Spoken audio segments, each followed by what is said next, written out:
Workout ചെയ്ത് time ചെയ്താലാണ് നമുക്ക് നല്ല കൂടുതൽ ബെനിഫിറ്റ് കിട്ടുക എന്നുള്ള ചോദ്യം അടുത്ത ആൾക്കാർക്ക്. നമ്മൾ വർക്കൗട്ട് രാവിലെ ആയാലും കുഴപ്പമില്ല, വൈകുന്നേരം ആയാലും കുഴപ്പമില്ല, പക്ഷെ ചെയ്താൽ മതി. എപ്പോഴെങ്കിലും ഒരു പ്രാവശ്യമെങ്കിലും, ദിവസത്തിലൊരു പ്രാവശ്യമെങ്കിലും ചെയ്യുക. ആഴ്ചയിൽ ഒരു 5 പ്രാവശ്യമെങ്കിലും ചെയ്യാൻ ശ്രമിക്കുക, 5 ഡേയെങ്കിലും ചെയ്യാൻ ശ്രമിക്കുക. അപ്പോൾ നമുക്കതിൻ്റേതായിട്ടുള്ള റിസൾട്ട് വരും. പിന്നെ അടുത്ത ആൾക്കാർക്കുള്ള ഡൗട്ട്, പിന്നെ കൂടുതൽ വെയിറ്റ് ഇട്ടടിക്കണോ, അപ്പോൾ ഇഞ്ചുറി വരില്ലേ, കുറഞ്ഞ വെയിറ്റ് ഇട്ടടിച്ചാൽ പോരെ, അങ്ങനെ പല പല ഡൗട്ടുകളുള്ള ടീംസ് ഉണ്ട്. അപ്പോൾ വെയിറ്റ് എന്ന് പറഞ്ഞ സംഭവം നമ്മളെ കൊണ്ട് ചെയ്യാൻ പറ്റുന്നത്ര വെയിറ്റ് ഇടുക, നമ്മളെ കൊണ്ട് ചെയ്യാൻ പറ്റുന്ന കറക്റ്റ് വെയിറ്റ് ഇടുക. അടിക്കുന്നത് കറക്റ്റായിരിക്കണം, കറക്റ്റ് ലെവലിലുള്ള വർക്കൗട്ടായിരിക്കണം. കറക്റ്റ് നമ്മൾ കോൺസെൻട്രേറ്റ് ചെയ്ത് കളിച്ച് കഴിഞ്ഞിട്ട് നമുക്ക് അതിൽ വെയിറ്റിങ്ങിന് ഇൻക്രീസ് ചെയ്യാൻ പറ്റും, കുറച്ചായിട്ടെങ്കിലും ഇൻക്രീസ് ചെയ്യാൻ പറ്റും. അല്ലാതെ കുറേ വെയിറ്റ് ഇട്ടിട്ട് കണ്ണി കണ്ട പോലെ ഇരുന്ന് അടിച്ചിട്ടുണ്ടെങ്കിൽ ഇഞ്ചുറി അല്ലാതെ വേറെ ഒന്നും വരില്ല. ഇതിൽ പരിക്കുകൾ ജോയിൻറ്റിനൊക്കെ ആയിട്ട്, ജോയിൻറ്റ് പെയിൻ കാര്യങ്ങളൊക്കെ ആയിട്ട് അധികം ഫസ്റ്റ് വരുന്ന സംഭവം അവിടെയായിട്ടാണ് നമ്മുടെ എൽബോയ്ക്കാണ് ഫസ്റ്റ് പ്രശ്നം വരിക. പിന്നെ ലെഗ് കളിക്കുന്ന സമയത്ത് നമ്മൾ സ്ക്വാട്ട് ചെയ്യുമ്പോൾ കാലിൻ്റെ മുട്ടിന് വരും, പിന്നെ നമ്മൾ നടുവിന് വരാം. അപ്പോൾ അങ്ങനെ കുറേ പ്രശ്നങ്ങളുണ്ട്. അപ്പോൾ അത് നമ്മളെ കൊണ്ട് പറ്റുന്ന വെയിറ്റ് ഇട്ടിട്ട് നമ്മളെ കൊണ്ട് ചെയ്യാൻ പറ്റുന്ന അത്രയും റപ്പ് ചെയ്യുക. വെയിറ്റ് കുറച്ച് ഇങ്ങനെ കൂട്ടി ലാസ്റ്റിൽ വെയിറ്റിലെത്തുമ്പോഴേക്കും നമുക്ക് കുറച്ചൊരു ഹെവി വെയിറ്റ് ആയിട്ട് വരുമ്പോഴേക്കും നമുക്ക് കറക്റ്റ് ആ നമ്പർ ഫോളോ ചെയ്തില്ലെങ്കിൽ നമുക്കൊരു 5-6 സെറ്റ് ചെയ്യാം കേട്ടോ. പക്ഷേ നമ്പർ കറക്റ്റ് ആയിക്കൊള്ളുന്നില്ല. കറക്റ്റ് ആ നമ്പർ ലെവലിൽ നമുക്ക് കോച്ച് പറഞ്ഞ നമ്പർ ലെവലിൽ അടിച്ചതിന് ശേഷം പിന്നീട് നമുക്ക് വേണമെങ്കിൽ ഒരു ചെറിയ വെയിറ്റും കൂടി ആഡ് ചെയ്തിട്ടൊരു 5-6 ലെവലിൽ പറ്റുന്ന വെച്ചാൽ അത്രയും അടിക്കുക.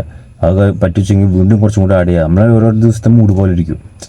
അപ്പോൾ നല്ലൊരു ഫോമിലാണെന്ന് വെച്ചെങ്കിൽ നമുക്ക് എന്ത് ചെയ്യാൻ പറ്റും, കൂടുതൽ വെയിറ്റ് ഇൻക്രീസ് ചെയ്യാൻ പറ്റും. അപ്പോൾ അത് നല്ലൊരു ചേഞ്ച് മസിൽസിന് വരും. മസിൽസിനെ പൊട്ടിക്കുക എന്നുള്ളതാണ് അതിൻ്റെ സത്യാവസ്ഥ.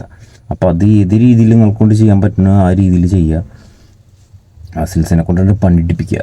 മസിൽസിനെ കൊണ്ട് പണിയെടുപ്പിച്ചിട്ട് മസിൽസിനെ ഡാമേജ് വരുത്തിയിട്ടാണ് ഈ സാധനം മെല്ലെ ഗ്രോത്ത് ചെയ്യുള്ളൂ.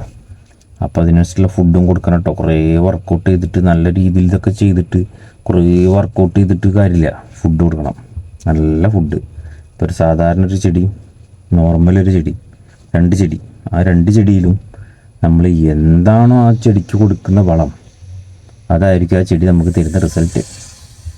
ശരിയല്ല? അതായത് സാധാരണ നോർമലൊരു സംഭവം കാര്യങ്ങളൊക്കെ ചെയ്ത് നമ്മളിങ്ങനെ ചെടീനെ വെള്ളവും കുറച്ച് ചാണകപ്പൊടി അങ്ങനെ ഇട്ടിട്ട് ഇങ്ങനെ പോകുകയാണെന്ന് വെച്ച് കഴിഞ്ഞാൽ അത് അതിൻ്റെതായ ഗുണം കാണിക്കും.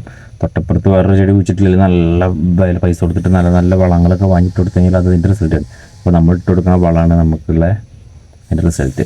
അത് മീൻസ് നമ്മൾ ഇട്ട് കൊടുക്കുന്ന വളമാണ് നമുക്കുള്ള റിസൾട്ട്. അപ്പോൾ അതൊന്ന് ഫോളോ ചെയ്ത് നോക്കുക. പിന്നെ 1 by 1 ആയിട്ട് ഇങ്ങനെ പറഞ്ഞുതരാം, ഓരോരോ കാര്യങ്ങളുണ്ട്. ലാസ്റ്റ് സ്റ്റേജ് എത്തുമ്പോഴേക്കും നമുക്ക് എത്ര ഇതൊക്കെ ഫോളോ ചെയ്ത് പോയിട്ടും നമുക്ക് ലാസ്റ്റിൽ നമുക്ക് ആ ലെവലിൽ എത്താൻ പറ്റാത്തൊരു സിറ്റുവേഷനൊക്കെ വരും. അതായത് ഇത് പോരാ, ഇനി വേണം തോന്നലൊക്കെ വരുമ്പോഴാണ് പിന്നെ ഓരോരുത്തരും ഓരോരോ വഴിക്ക് തിരിഞ്ഞു പോവുക. അതിനെ പറ്റിയിട്ടൊക്കെ പറഞ്ഞുതരാം, ഏതൊക്കെ ചെയ്യണം, എങ്ങനെയൊക്കെ ചെയ്യണം എന്നുള്ളതൊക്കെ ഓരോരോ ഇതിലായിട്ട് പറഞ്ഞുതരാം. പിന്നെ നിങ്ങൾ ഈ ഫുഡിൻ്റെ കാര്യം ശ്രദ്ധിക്കുക. പ്രോട്ടീൻ അടങ്ങിയ ഫുഡുകൾ മാക്സിമം കഴിക്കാൻ ശ്രമിക്കുക. ഏത് ഫുഡാണോ കഴിക്കണമെന്ന് വെച്ചെങ്കിൽ പ്രോട്ടീൻ ഉണ്ട്, ഏത് മീലാണോ കഴിക്കണമെന്ന് വെച്ചാൽ അതിൻ്റെ ഒപ്പം പ്രോട്ടീൻ ഉണ്ടായിരിക്കണം.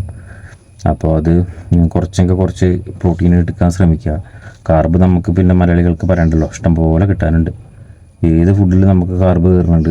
അപ്പോൾ അതൊന്ന് കൺട്രോൾ ചെയ്തിട്ട് പ്രോട്ടീൻ ഇൻക്രീസ് ചെയ്യാൻ നോക്കുക. അപ്പോൾ നമുക്കതിൻ്റെ റിസൾട്ട് ബോഡിയിൽ കാണാൻ പറ്റും. അപ്പോൾ വേറൊരു അടുത്ത ടിപ്സായിട്ട് ഞാൻ വീണ്ടും വരാം.